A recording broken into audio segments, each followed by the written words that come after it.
Let's start with our new unit, ठीक है, that is unit 8। First part है उसका एटम्स, ठीक है। सबसे पहले हम पढ़ेंगे एटम्स।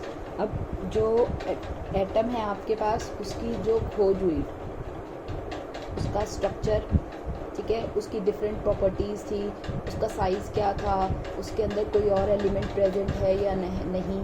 तो ये कुछ थ्योरीज थी जो अलग अलग साइंटिस्ट ने दी थी, ठीक है। सबसे पहली जो थ्योरी थी वो किसने दी थी, सबसे पहला कंट्रीब्यूशन किसने दिया था कि जो हमारा मैटर है वो एटम से बना है। सबसे पहला जो थ्योरी थी वो दी थी डाल्टन ने आपकी, ठीक है।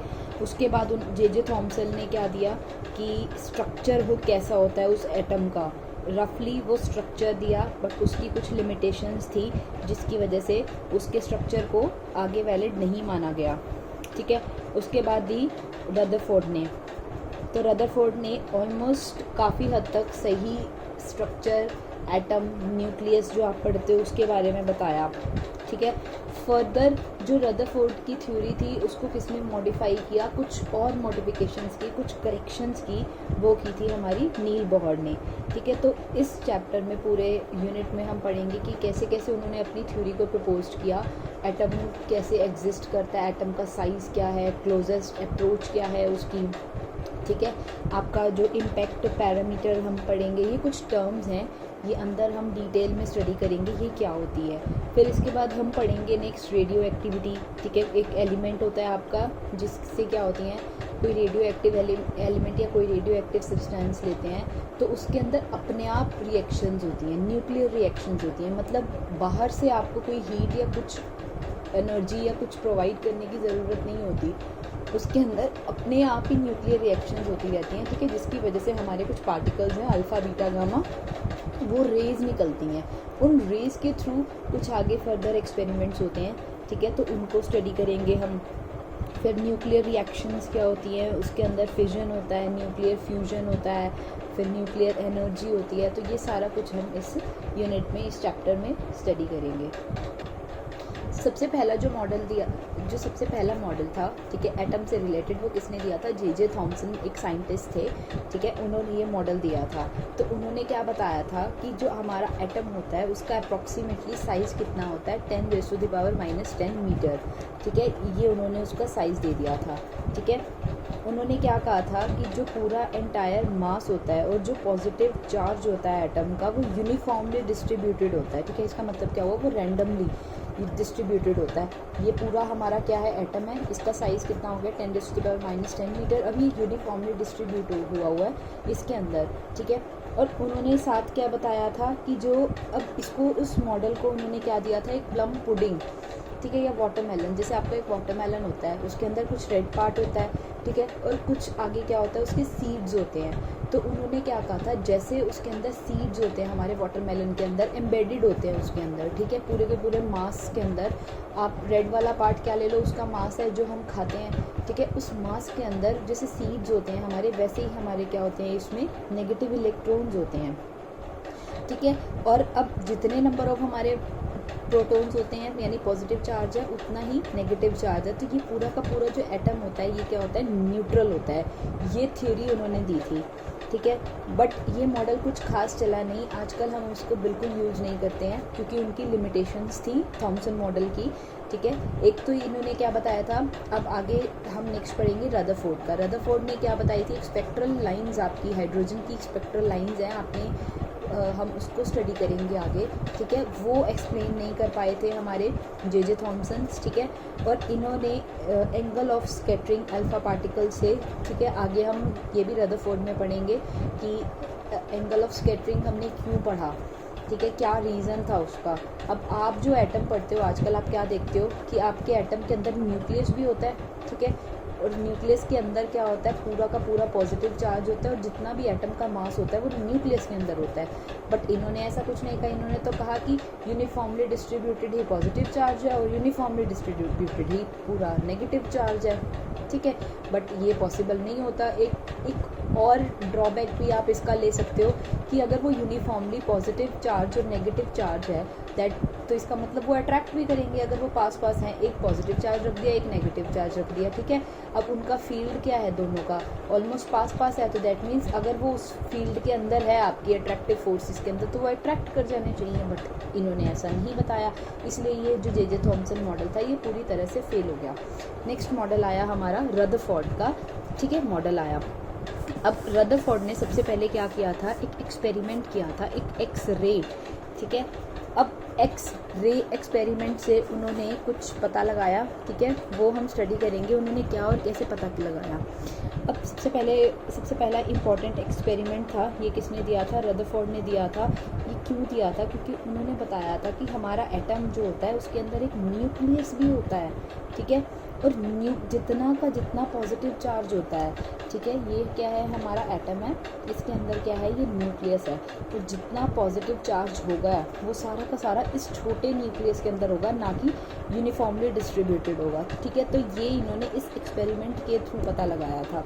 इसके लिए उन्होंने क्या लिया, एक लेड की कैविटी ले ली, ठीक है, और उसके अंदर एक रेडियो एक्टिव सब्सटेंस रख दिया। मैंने अभी बताया रेडियो एक्टिव सब्सटेंस क्या करता है, इसके अंदर अपने आप ही रिएक्शंस होती हैं और ये alpha beta gamma rays produce करता है, ठीक है। अब इन्होंने, अब ये जो सब्सटेंस है आपका, ठीक है, ये लेड कैविटी के अंदर आपने जो रेडियो एक्टिव ठीक है सब्सटेंस रखा, ये क्या करेगा, आपकी रेज निकालेगा, कौन सी, अल्फ़ा रेज, और ये अल्फ़ा रेज जाएंगी, ठीक है। एक कॉलीमीटर रखा, हमने पढ़ा था पहले यूनिट 6 में, ऑप्टिक्स चैप्टर में, ठीक है। ये जो अल्फ़ा पार्टिकल्स हैं हमारे, ये क्या करते हैं, कॉलीमीटर की हेल्प से ये एक सिंगल लाइन में हो जाते हैं। वैसे तो ये एक आपका सब्सटेंस था, ठीक है, रेडियो एक्टिव। जब इसने रेज निकाली, कुछ इस डायरेक्शन में, कुछ इस डायरेक्शन में, कुछ इस डायरेक्शन में, बट सभी इन सारे अल्फ़ा पार्टिकल्स को एक ही डायरेक्शन में लाने के लिए उन्होंने क्या लगा दिया, कॉलीमीटर लगा दिया। नेक्स्ट क्या यूज़ की उन्होंने, एक थिन फॉइल शीट यूज़ की, ठीक है। थिन फॉइल शीट क्यों यूज़ की उन्होंने, और गोल्ड की यूज़ की, ठीक है। ये हमारा सबसे बड़ा क्वेश्चन है कि इन्होंने गोल्ड की शीट क्यों, क्योंकि हमें पता है कि गोल्ड का जो मास होता है वो बहुत ज़्यादा होता है, ठीक है। तो उसको स्टडी करना एक तो बहुत इजी था, बहुत ज़्यादा मास है, ठीक है, तो स्टडी करना इजी था। और हमने क्या देखते हैं कि हम उसको बिना तोड़े, हमने एक प्रॉपर्टी पढ़ी होती है ना, एक मेलिएबल होता है और एक डक्टाइल होता है, ठीक है। तो यानी हम उसको प्लेन शीट्स में, इतनी पतली, इतनी थिन शीट में कवर कर सकते हैं, ताकि जब अल्फ़ा पार्टिकल है उसका, ठीक है, अल्फ़ा रेज आई, उस पर अगर स्ट्राइक करती हैं आके, तो वो क्या कर जाएँ उसके अंदर, मतलब सिर्फ एक ही वो आपका एटम हो उसके अंदर, इतनी पतली हम उसको कर सकते हैं, ठीक है, इतना थिन हम उसको ब्रेक कर सकते हैं। अब जैसे ये क्या है हमारी, सपोज कर लो ये मेटल की, ये हमारा गोल्ड फॉइल थी हमारी इनिशियली, ठीक है, ये इसमें बहुत ज़्यादा ये एटम्स थे, ठीक है। ऐसे ये एक शीट है हमारी, ठीक है, ये इसकी थिकनेस लगा लो, फिर हमने क्या किया, उसकी थिकनेस को कम किया, थिकनेस कम होके अब ये एटम्स ऐसे हैं इसके अंदर, यानी अब सिर्फ 2 लेयर्स रह गई एटम की। इसको हम और भी ज़्यादा ऐसे कर सकते हैं कि ये इतनी पतली हो जाए इसकी थिकनेस कि सिर्फ एक एटम, यानी यहाँ पे अब ये इतनी पतली है हमारी कि सिर्फ हमारे एटम ऐसे हैं, यानी जब ये एक्स रे या अल्फ़ा पार्टिकल्स आएंगे तो ये सिंगल एटम पे स्ट्राइक करेंगे, तो रिजल्ट्स हमें अच्छे मिलेंगे इससे, ठीक है। इसीलिए हमने क्या किया, इसको गोल्ड की शीट को बहुत ही पतला लिया, ठीक है। ये गोल्ड की फॉइल ले ली और देखो अभी कितनी थिक है, 10⁻⁻8 मीटर। अब आप खुद इमेजिन कर लो कि -8 मीटर कितना ज़्यादा थिक होगा, ठीक है, कि मतलब कितना ज़्यादा वो थिन होगा, इतनी उसकी थिकनेस है, ठीक है। यानी कि सिर्फ सिंगल एटम है, ताकि हमें बेस्ट रिजल्ट्स मिले, हमें पता लग जाए क्यों ऐसा हमने किया, ठीक है। अब एक एटम हमारा यहाँ आएगा, एक एटम हमारा कहाँ आया, यहाँ आया। अब जैसे ही अल्फ़ा रेज यहाँ आएंगी और हमने क्या देखा कि एटम के बीच में क्या है, हमारा न्यूक्लियस है, और अल्फ़ा रेज जो होती हैं आपकी, ठीक है, इस केस में अगर हम हीलियम लेके चल रहे हैं, ठीक है, तो ये जो अल्फ़ा पार्टिकल होता है ये क्या होता है, हमारा हीलियम होता है, और हीलियम का जो पॉजिटिव चार्ज होता है, ठीक है, यानी जो उसके ऊपर चार्ज होता है वो कितना होता है, 2 यूनिट्स, ठीक है, और ठीक है, और उसका जो मास होता है वो कितना होता है, 4 यूनिट्स होता है, ठीक है। तो इसके ऊपर 2e चार्ज हो गया है यहाँ पे हमारे पास, ठीक है। अब हमने यहाँ से क्या देखा कि ये क्या है, हमारी अल्फ़ा रेज हैं, ठीक है, 2 यूनिट पॉजिटिव चार्ज है हमारा ये, यानी हमारा ये अल्फ़ा रेज क्या हो गई, हमारी पॉजिटिव हो गई। और इसके बीच में भी क्या है हमारा पॉजिटिव।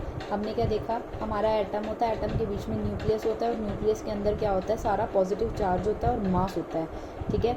तो यहाँ से जब पॉजिटिव रे आएगी और वो पॉजिटिव चीज़ पे जाके मिलेगी तो आपके अकॉर्डिंग क्या होना चाहिए, वो रिफ्लेक्ट हो जानी चाहिए, क्योंकि क्या है उसके बीच में फोर्स ऑफ अट्रैक्शन हो गई है, ठीक है। सेम फोर्स ऑफ अट्रैक्शन हो गई, मींस एक पॉजिटिव चार्ज हमने यहाँ रख दिया सेंटर में एटम के और एक यहाँ से आ रहा है, तो ये रिपेल करेंगे एक दूसरे को, ठीक है। रिपेल करेंगे तो ये जब बिल्कुल जो अल्फ़ा रे, ठीक है, बिल्कुल पॉजिटिव में आपकी आके स्ट्राइक करेगी, वो तो क्या हो जाएगी, बिल्कुल वापस चली जाएगी, ठीक है। अब सारी अल्फ़ा रेस कोई इधर से आई, कोई इधर से, कोई इधर से, कोई इधर से जाएगी, ठीक है।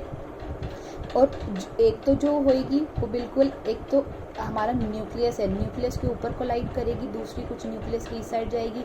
अब न्यूक्लियस से थोड़ा साइड पे आएंगे तो हमारा क्या हो जाएगा, जो फोर्स ऑफ अट्रैक्शन है वो कम हो जाएगी, ठीक है। तो दैट मीन्स वो कुछ ज़्यादा एंगल पे डेविएट किया, ठीक है। जब हमने एक्सपेरिमेंट किया तो हमने क्या देखा, हमने 3 पॉइंट्स देखे, कुछ तो बहुत ज़्यादा एंगल पे डेविएट कर गई। ये तो क्या था हमारा, सबसे पहले इसका डायग्राम था, ठीक है। लेड कैविटी ली, कॉलीमेटर लगाया, thin foil sheet Lee.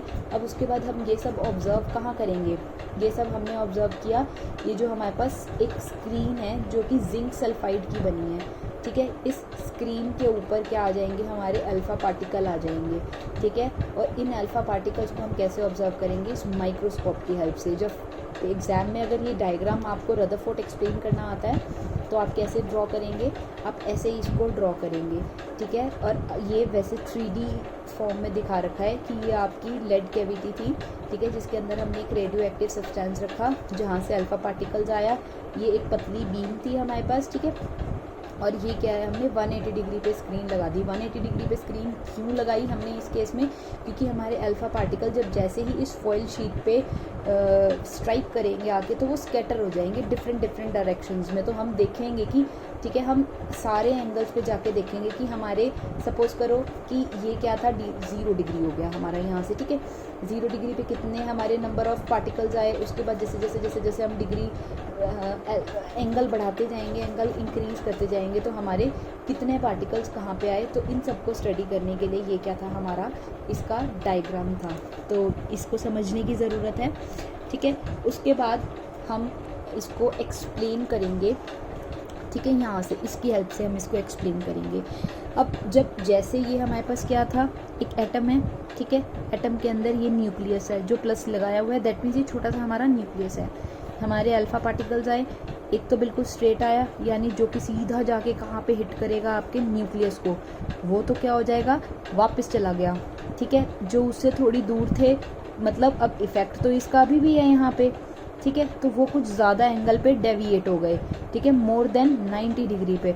But जैसे जैसे इस एटम से, ठीक है, आप दूर होते चले जाओगे तो आप क्या देखोगे, आप अब वो सीधी की सीधी लाइंस चली जाएंगी, ठीक है। जैसे जैसे आप इस न्यूक्लियस से दूर होते गए वैसे वैसे ये पॉजिटिव चार्ज क्या हो गए, सीधे चले गए, ऑलमोस्ट मतलब नेग्लिजिबल डिफ्लेक्शन हुआ उसमें, ठीक है, यानी थीटा क्या हो गया, लेस देन 90। और हमने क्या फाइंड आउट किया, जो हमारे मोस्टली पार्टिकल्स थे वो क्या है, थे हमारे लेस देन 90 डिग्री, यानी वो सीधा फॉइल शीट में से निकल के जिंक सल्फाइड की स्क्रीन पे चले गए, ठीक है। और बहुत कम जो हमारे पार्टिकल्स थे वो कहाँ हो गए, मोर देन 90 डिग्री पे डेविएट हो गए। और लगा लो कि मिलियंस में एक पार्टिकल वापस चला गया, वो कौन सा होगा, जो डायरेक्ट पॉजिटिव चार्ज को जाके स्ट्राइक करेगा।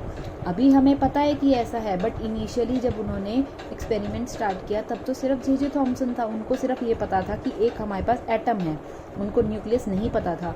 तो उनके लिए ये बहुत हैरानी की चीज़ थी कि अल्फ़ा रेज कुछ एक तो इतना डेविएट कर रही हैं, कुछ एक बिल्कुल सीधा जा रही हैं, कुछ एक लेस देन 90 डिग्री पे जा रही है और कुछ वापस चली गई। तो ऐसा क्यों हुआ, ठीक है। जो ये एक्सपेरिमेंट था, इन्होंने सोचने पे मजबूर कर दिया कि मतलब अल्फ़ा पार्टिकल क्या है, पॉजिटिव है, पॉजिटिव चीज़ वापस कब आएगी, रिपेल होके, दैट मीन्स यहाँ पे कुछ पॉजिटिव होना चाहिए।